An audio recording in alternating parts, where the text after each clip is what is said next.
Hello, everybody, and welcome to this month's vlogcast. I'm delighted to have with me this month Mark Taylor. Now, Mark is a very active member of our management team and has a story to tell about his own journey with an MPN. Mark, would you like to start by just telling me about how you were diagnosed and the process you went through before the diagnosis? I'm a military air traffic controller, and I'm subject to yearly and annual medicals. I was in for one of my routine reviews just before Christmas, a few 2 or 3 years back, and they wanted to have a look at my cholesterol levels. So we ordered a blood test. I went to the medical centre in the morning to have my blood test done. They took the test, sent it away. A couple of days later, the doctor rang me up and said a little bit of an issue. The test that he wanted wasn't done. Someone had ticked the wrong box, so they'd done a full blood count instead of the cholesterol test. He said, but he'd like me just to pop in for a chat because they'd noticed that I had elevated red blood cells. So I went in, had another blood test done just to make sure that it wasn't an anomaly. And then Christmas came around. So the doctor told me to go home over Christmas, not to worry too much about it, but we would do a test as soon as I come back, just to see if anything had changed. And in the meantime, drink plenty of water because I could be dehydrated and that could be causing it. So over the Christmas period, I think I found out that I could drink 4 litres of water a day based on my body weight, which was quite a challenge. Drank lots of water, went back, my hematocrit had gone up slightly. So I begun the journey of getting tests done. Recommended for a JAK2 test, went off, sent the blood away, and then began to wait. Whilst I was waiting, I changed work location, was relocated down to the Portsmouth area. So my medical team changed, and it was the back end of lockdown. So there was everything was being done over the phone. So we waited and waited. After a couple of months, I got in touch, and eventually they found out that the blood test had failed, so they had to do another one.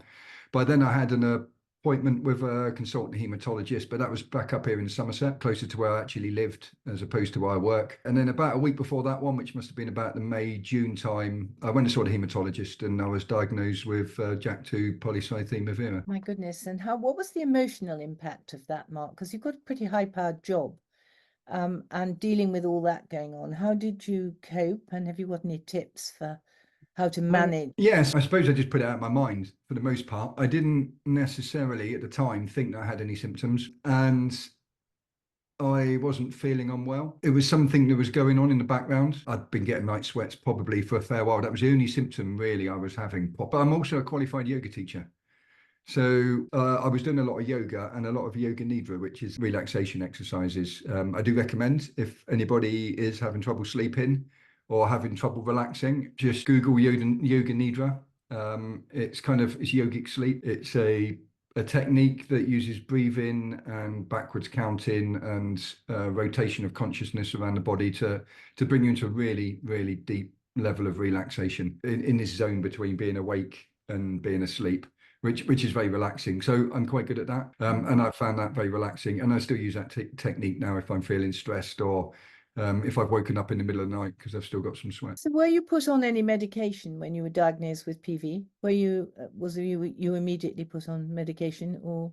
No, nothing at all. My hematologist mentioned that I was relatively young and I didn't really need any medication. But at the time, I was having these strange zigzag effects in my eye, and I was putting it down to the place where I was working, the lighting. I thought because it's all artificial lighting, lots of LEDs. So I was assuming that it was like an effect from that. And then just before diagnosis, I was driving home with my wife one day, and I kind of suppose went blind in my right eye. It was as if something had come down over the top of my right eye. I was in Somerset on a road where I couldn't really pull over because there was hedges. I kind of said to my wife, I don't want to panic you, but I've gone blind in my right eye. And if it starts happening in my left, because it happened quite slowly, then I'm going to pull over, but I'm probably not going to get out of the car. I'll have to climb across. It went on for a couple of minutes. Other than that, there was no other effect whatsoever. There was no pain, nothing else. The vision came back. I got home and then I started having vertigo. The whole room started to spin quite quickly. My eyes were flickering backwards and forwards, and then that settled down. I mentioned it to my hematologist and she said it could well be stress, the new job, and that was it. I wasn't put on any medication. I sat on that for probably a few more weeks. And I had a routine checkup with my GP because he wanted to keep an eye on me. They'd transferred me back to Yeovilton by then, work-wise. My GP got me in and I mentioned it to him and he nearly fell off his chair and said I probably had a TIA. So I was referred to the stroke clinic. I was immediately put on clopidogrel and aspirin and given an MRI scan, carotid artery, kind of ultrasound and a echocardiogram, all of which were negative. And then I was sent off, because I'm an air traffic controller, to a unit where I could see specialists about my eyes to make sure that I hadn't any damage to my eyes, and then kind of return back down to work. That's all a very alarming chapter of events. Did you have venesections or anything else? When did all that start? Yeah, so actually, after seeing a hematologist, so she started venesections, but they started off as monthly. My hematocrit, I think, was about 55 or 0.55, and they started off monthly, and they weren't really going down. If anything, it went up slightly. We had no problems. They were very impressed that I could give my 500 mils of blood in probably under a minute and a half on a warm day. And eventually, after a few months, we went to weekly, which took a while to get it down. So I think in all, it took about 8, 9, 10 months to get my hematocrit down below 0.45. And is it still there now? Is it stable now? Yeah, I think it's relatively stable because it's 0.45. It seems to be the target we aim at. So generally, I'll have a blood test, and then the nurse would say, "Oh, it's 0.4, 4.8. So we'll see you in a month or two," which always used to quite worry me. So I managed to get the hematologist to drop my trigger level to 0.43.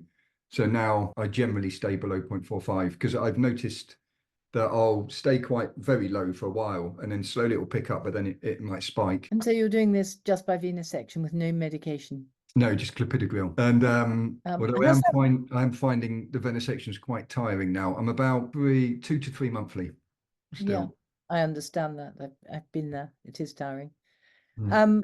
And your job is at sea. Has that meant you've not been able to go to sea, or? I was taken for a medical board. I can go to sea and I can deploy to places. We have to do a medical risk assessment, so that my employer's been really good and pragmatic about it. We would look at where they were sending me and for how long, and then we would work out what facilities are available wherever I'm going that would allow me to continue my treatment. That's their priority, is to make sure that my treatment isn't interrupted or I'm not put at risk in any way. It's interesting you should say that, because I think it is really important, particularly in the workplace, to actually talk to HR and bring them on board about particularly tiredness, fatigue. So there's some empathy for when people aren't feeling well, because 9 times out of 10, with MPNs we look well. So, I've spoken to so many people who have suffered from chronic fatigue and said to me, but people just don't believe me because they say, they think I'm shirking because I look so well. And so I think, you're talking about an employer who's very supportive. And I think for younger people, who are perhaps still in education, it's important to talk to their university tutors and, be open about it, because people are sympathetic and do realize that, I think, Mark, it's probably because it's such a rare condition, this MPN, don't you? Do you think, it's one of those things that so many people just haven't heard of? Yeah, I don't think I've met anyone that's heard of it. Gosh. It's, But we are trying to, well, through you with social media and through MPN Voice, trying to broaden the number of people who actually understand and know about MPNs. And I'd just like to ask you about that, because you've been hugely involved in evolving the social media platforms for MPN Voice. Have you seen a big difference in the number of people who are actually connecting with LinkedIn, all the social media things we have? Have you noticed more people connecting in? I have, over the last couple of years, I've noticed that the viewing figures and the interaction figures are going up. So I think we're slowly putting the message out, or people are learning how they can find the information they need. And we're very much focusing on awareness and pushing our website that's got the treatment leaflets and the disease leaflets, so that people can get a verified source of the information. You've been doing a brilliant job and thank you for all you do for MPN Voice, promoting what we do. But going back to your PV, is it stable now in your experience? It kind of was, but when we started testing the app, I started putting my my daily symptoms in. And which is an interesting thing to do, because suddenly you start noticing trends which I probably wouldn't have noticed. But I noticed that my fatigue levels, my inactivity, the tingling in my fingers and toes, they were all slowly rising. So not rising quickly enough to suddenly have to go to the doctor. It was a gradual increase, which I suppose you didn't really notice. And I say that my trending is starting to go up. So that actually prompted a conversation with a GP. I had a new trainee GP. She was really good. She got the MPN 10 on her computer and we went through it together. And then she referred me to Guy's and St Thomas's. It's interesting, isn't it? Because you and I have been lucky enough, well, you particularly, but I also have my watch, which I use. I use and I fill in my MPN 10 every evening. It's really interesting, the benefits of it. I mean, you don't have to overthink it, but actually when you become aware of things that you're not necessarily aware of, I think it's got a huge value going forward. Mark, thank you so much for this conversation. I'm sure it'll be a huge help to people with PV and people going through venous sections. And to the audience, a huge thank you for tuning in to the monthly vlogcasts. If there's anybody or any topic you would like me to cover, please email Maz at info@mpnvoice.org.uk. And I'm very happy to talk to people in the MPN community so that we can widen the audience. Thank you all for listening. And Mark, thank you too. That's okay. Thanks a lot, Nona. Goodbye.